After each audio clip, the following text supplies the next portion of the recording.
நிறைய பேருக்கு ஒரு நிம்மதியான வாழ்க்கை எல்லாம் இதுவும் நிம்மதி இல்ல. ஏன் அப்படின்னா அவங்க ஏன் இந்த பூமிக்கு வந்தாங்க அப்படின்றது தெரிஞ்சுக்காம இருக்கிறதுதான் அது. அப்போ காசு நிம்மதி கொடுக்குமா அப்படின்னா கிடையாது. நம்மளுடைய பேஷனை கண்டுபிடிக்கிறது தான் நம்மளுடைய நமக்கு நிம்மதி கொடுக்கும். யார் ஒருத்தர் தியானத்துல உட்கார்ந்துட்டு என்னுடைய பேஷன் என்ன, நான் எதுக்கு வந்திருக்கேன், நான் எங்க இருந்து வந்திருக்கேன், நான் யார் அப்படின்ற கேள்விகள் கேட்பாங்களோ அப்போ அவங்களுக்கு நிம்மதி அப்படின்றது வரும். இந்தியாவை ஒரு 3 வாட்டியோ 4 வாட்டியோ பிரதட்சணம் வலம் வந்தார்.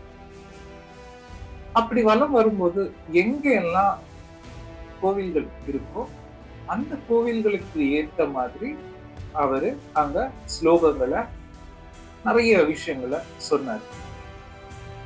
ஸ்ரீ சக்கரத்தை அங்க பிரதிஷ்டை பண்ணார்.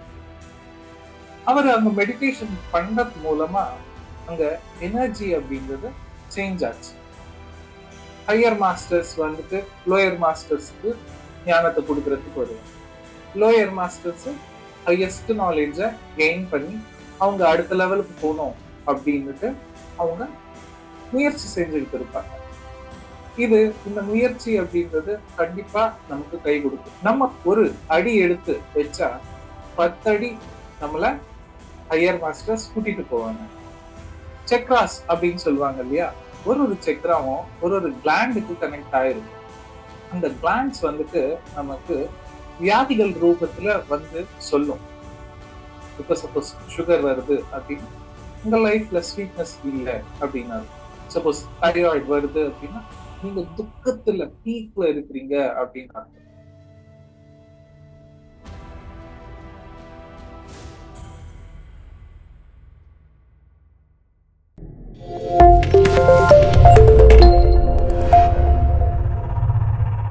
டிஎம்சி தியானிகளுக்கு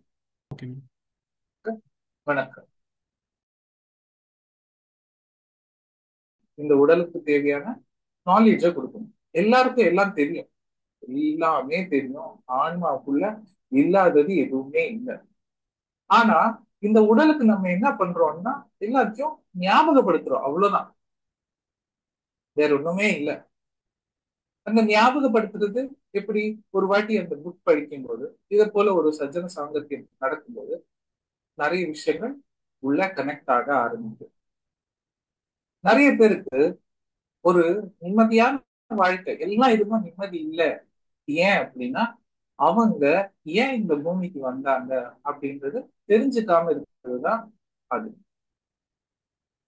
அப்போ காசு நிம்மதி கொடுக்குமா அப்படின்னா கிடையாது. நம்மளுடைய பேஷனை கண்டுபிடிக்கிறது தான் நம்மளுடைய நமக்கு நிம்மதி கொடுக்கும். யார் ஒருத்தர் தியானத்துல உட்கார்ந்துட்டு என்னுடைய பேஷன் என்ன, நான் எதுக்கு வந்திருக்கேன், நான் எங்க இருந்து வந்திருக்கேன், நான் யார் அப்படின்ற கேள்விகள் கேட்பாங்களோ அப்போ அவங்களுக்கு நிம்மதி அப்படின்றது வரும். இப்போ உங்க பேரை நான் கேட்கிறேன், உங்க பேரு என்ன அப்படின்னு சொல்லி, உங்க பேரு எனக்கு தெரியல அப்படின்னா எப்படி இருக்கும்? அவங்களுக்கு அவங்க பேரை தெரிஞ்சுக்கிறது அப்படின்றது ரொம்ப ரொம்ப முக்கியம். ஆமா தானே? அப்போ நம்ம பேரு என்ன அப்படின்றதே தெரியல அப்படின்னா ஒரு மாதிரியை பார்ப்போம்ல. அப்படின்னா நம்ம யாரு அப்படின்றத தெரிஞ்சுக்கணும். அது ஸ்பிரிச்சுவாலிட்டியில முதல் முதல் அடி. நம்ம யாரு அப்படின்றது தெரியல அப்படின்னா நம்ம இன்னும் நிறைய பிராக்டிஸ் பண்ணணும் மெடிடேஷன் அப்படின்றத நமக்கு பேசிக்கான விஷயம். அது சொல்றதுக்கு ஒண்ணும் இல்லை. நம்ம யார், நம்ம எங்க இருந்து வந்திருக்கோம், எதுக்கு வந்திருக்கோம் அப்படின்றது கண்டிப்பா தெரிஞ்சுக்கணும். அப்போதான் நம்ம வாழ்க்கை அதை நோக்கி போக ஆரம்பிக்கும். அது நமக்கு சந்தோஷத்தை கொடுக்கும். புத்தர் எல்லாத்தையும் விட்டுட்டு அவர் யார் அப்படின்னு சொல்லி தெரிஞ்சுக்கிட்ட பிறகுதான் அவருக்கு நிம்மதி அப்படின்றதே வந்துச்சு. அது வரைக்கும் அவருக்கு துக்கம் தான். அந்த துக்கத்துக்கு காரணம் என்ன? மனசுதான் எல்லாத்துக்கும் காரணம். மனசுதான் பிரச்சனைகளையே உருவாக்கு. மனசு மூலமா தான் ஈகோ ஒர்க் செய்யுது இல்லையா? அப்படிதான் ஆதிசங்கராச்சாரியர் ஷண்மத ஸ்தாபகாச்சாரியர் அப்படின்னு சொல்லுவாங்க. ஆதிசங்கராச்சாரியருக்கு சத்தியம் அப்படின்னா என்ன தெரியும், சக்தி அப்படின்னா என்னன்னு தெரியும், ஞானம் அப்படின்னா என்னன்னு தெரியும். ஏன்னா அவரு தியானி, ஞானி.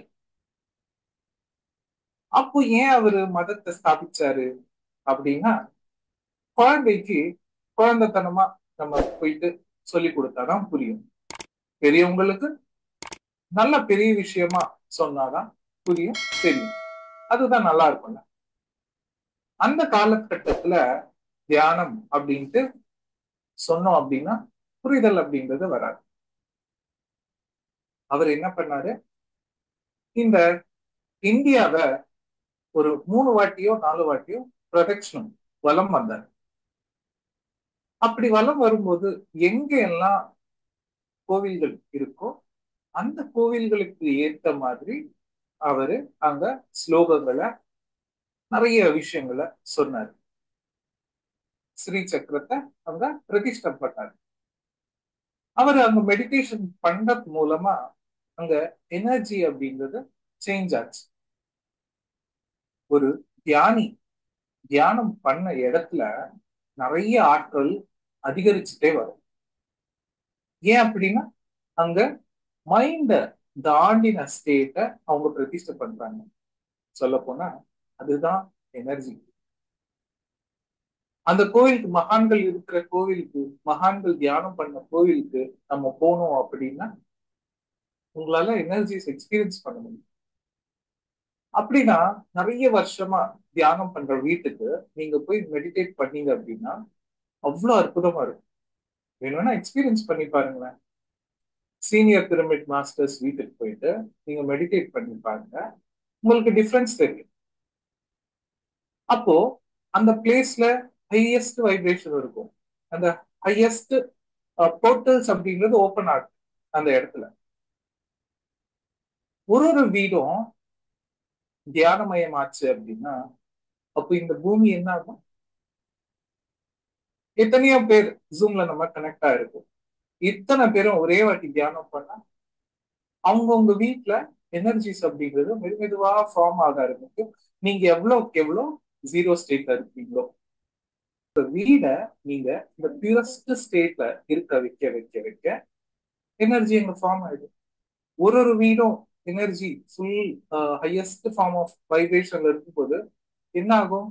எர்த் முழுக்க ஃபுல் ஹையஸ்ட் ஃப்ரீக்வன்சிக்கு, இந்த 5th டைமென்ஷனுக்கு ஈஸியா போயிடும். யாரெல்லாம் தியானம் பண்றாங்களோ, யாரெல்லாம் அவங்களுக்குள்ளதான் கடவுள் இருக்கு அப்படின்றத உணர்றாங்களோ, தெரிஞ்சுக்கிறாங்களோ, அவங்க 5th டைமென்ஷனையும் தாண்டி அடுத்த டைமென்ஷன் போயிடுறதுக்கு வாய்ப்பு. யாருக்கு லிமிடேஷன்ஸ் இருக்கோ அந்த லிமிடேஷன்ஸ்ல மாட்டிட்டவங்க அவங்க ப்ராக்டிஸ் பண்ணாதான் 5th டைமென்ஷன்லயே நம்மளால அடி எடுத்து வைக்கணும். அப்படிதான் இந்த இடத்துல ஹையர் மாஸ்டர்ஸும் இருக்காங்க, லோயர் மாஸ்டர்ஸும் இருக்காங்க. இது இன்யான் அப்படின்னு சொல்லுவாங்க இல்லையா? ஒரு சைடு வந்துட்டு கருப்பா இருக்கும், ஒரு சைடு வெள்ளையா இருக்கும். ரெண்டுமே பேலன்ஸ் ஆயிட்டு இருக்கும் இந்த பூமியில. ஹையர் மாஸ்டர்ஸ் வந்துட்டு லோயர் மாஸ்டர்ஸ்க்கு ஞானத்தை கொடுக்கறதுக்கு வருவாங்க. லோயர் மாஸ்டர்ஸ் ஹையஸ்ட் நாலேஜ கெயின் பண்ணி அவங்க அடுத்த லெவலுக்கு போகணும் அப்படின்னுட்டு அவங்க முயற்சி செஞ்சுக்கிட்டு இருப்பாங்க. இந்த முயற்சி அப்படின்றது கண்டிப்பா நமக்கு கை கொடுக்கும். நம்ம ஒரு அடி எடுத்து வச்சா 10 அடி நம்மள ஹையர் மாஸ்டர்ஸ் கூட்டிட்டு போவாங்க. ஆனா நம்ம எந்த பக்கம் அடி எடுத்து வைக்கிறோம் அப்படின்றது பொறுத்துதான் இருக்கு. நம்ம நமக்கு சேவை பண்ணிக்கிறது ரொம்ப ரொம்ப முக்கியமானது. நமக்கு நம்ம சேவை பண்ணிக்கிறதுக்கு மாஸ்டர்ஸ் ஹெல்ப் பண்ணுவாங்க. ஏன்னா நம்ம இந்த உடல் கிடையாது, இந்த உடலுக்குள்ள இருக்கிறோம். ஆன்மா. அந்த ஆன்மாவுடைய குவாலிட்டிஸ் என்ன அப்படிங்கறது நம்ம தெரிஞ்சுக்கணும். அது தியானம் மூலமா தான் தெரிய வரும். இது நீ இந்த உடல் கிடையாது அப்படின்னு சொல்றதுக்கு இந்த உடல் எவ்வளவோ ட்ரை பண்ணிட்டு இருக்கு. எப்படி ட்ரை பண்ணோம் அப்படின்னா, இது இந்த உடலே ஒரு பெரிய டெக்னாலஜி. நம்ம சாப்பாடு எடுத்து வாயில போடுறோம், மெல்றோம், அதுக்கப்புறமா அது பிளட்டா கன்வெர்ட் ஆகுது, எவ்வளோ விஷயங்கள் நடக்குது. கிட்னிஸ் எல்லாம் பியூரிஃபை பண்ணுது, வயிறு டைஜஸ்ட் பண்ணுது, அந்த சாலிட் ஃபார்ம்ல இருக்கிறது வந்து ஃபுல்லா பிளட்டா கன்வெர்ட் ஆகுது. அந்த பிளட் வந்துட்டு செல்ஸா, டிஷ்யூஸா, ஆர்கன்ஸா சேஞ்ச் ஆகுது. ஒரு ஒரு செல்லும் ரீப்ளேஸ் ஆயிட்டே இருக்கு. இப்ப நம்ம பேசிட்டு இருக்கும் போது எத்தனையோ செல்ஸ், புது செல்ஸ் உருவாயிட்டு இருக்கு. நீங்க ஒரு 5 நாள் 10 நாள் குளிக்காம இருந்து பாருங்க, உங்க உடல்ல வந்துட்டு ஒரு விதமான ஒரு தோல் மாதிரி ஒண்ணு, பவுடர் மாதிரி வரும். அப்போ நிரந்தரம் நமக்குள்ள செல்ஸ் இறக்குது, பிறக்குது, ஆர்கன்ஸ் ரீப்ளேஸ் ஆயிட்டு இருக்கு, ஸ்கின் ரீப்ளேஸ் ஆயிட்டு இருக்கு. 6 மாசத்துக்கு முன்னாடி இருந்த உடல் இப்போ கிடையாதுங்க. நீங்க 10 நாள் குளிக்காம இருந்து பார்த்தா உங்களுக்கு தெரியும் எவ்வளோ டர்ட் வெளியே போயிட்டு இருக்கு, எவ்வளோ செல்ஸ் ரீப்ளேஸ் ஆயிட்டு இருக்கு. இந்த டெக்னாலஜி நமக்கு தெரியுமா? அப்போ இந்த அற்புதமான உடலையே நம்மளால புரிஞ்சுக்க முடியல. அவ்வளவு அற்புதமான விஷயங்கள் இந்த உடல்ல நடந்துகிட்டு இருக்கு. செக்ராஸ் அப்படின்னு சொல்லுவாங்க இல்லையா? ஒரு ஒரு செக்ராவும் ஒரு ஒரு கிளாண்டுக்கு கனெக்ட் ஆயிருக்கும். அந்த கிளாண்ட்ஸ் வந்துட்டு நமக்கு வியாதிகள் ரூபத்துல வந்து சொல்லும். இப்ப சப்போஸ் சுகர் வருது அப்படின்னா உங்க லைஃப்ல ஸ்வீட்னஸ் இல்லை அப்படின்னா, சப்போஸ் தைராய்டு வருது அப்படின்னா நீங்க துக்கத்துல பீக்ல இருக்கிறீங்க அப்படின்னா, அப்போ இந்த பிரச்சனைகளை நீக்கிக்கணும் அப்படின்னா ஞானம் மூலமா தான் அதை நீக்க முடியும். அது சொல்லுது, நீ ஞானத்தோட வாழு, அப்போ இது சரியாயிடும் அப்படின்ட்டு. நம்ம ஞானத்தை எப்படி நம்ம பெறுறது? எங்கேயாவது கடையில கிடைக்குமா? ஒரு 1/4 கிலோ, ஒரு 3/4 கிலோ வாங்கிட்டு அதை வந்து ஞானத்தோட வாழ்றதுக்கு அப்படின்ட்டு கிடைக்காது. நம்ம ரெகுலரா மெடிடேட் பண்ணணும். அதுக்குதான் பத்ரி சார் நமக்கு தியானத்தோட இன்னும் 2 விஷயம் சொல்லி கொடுத்துருக்காரு. தியானம், சுவாத்தியாயம், சஜ்ஜன சாமர்த்தியம் அப்படின்ட்டு. அந்த தியானத்தோட புக் ரீடிங்கும் சஜ்ஜன சாங்கத்தியமும் சேர்ந்தது அப்படின்னா நம்ம மறுபடியும் அந்த விஷயங்களை தெரிஞ்சுக்கிறதுக்காக பிறக்க வேண்டிய விஷயம் இருக்காது. நம்மளுடைய ஸ்பிரிச்சுவல் குரோத் வந்துட்டு ரொம்ப ஃபாஸ்டா ராக்கெட் ஸ்பீட்ல போயிடும். நம்மளுடைய உடல்ல எப்படி சக்ராஸ் இருக்கோ அதே போல இந்த பூமிக்கும் சக்ராஸ் அப்படிங்கிறது இருக்கு. நமக்குள்ள எமோஷன்ஸ் சேஞ்சஸ்னாலதான், சாப்பாடு மூலமா, நம்மளை சுத்தி இருக்கிற மக்கள் மூலமா, அட்மாஸ்பியர் மூலமா, அஞ்ஞானம் மூலமா நிறைய ப்ரெஷர்ஸ் அப்படிங்கறது கிரியேட் ஆகும்.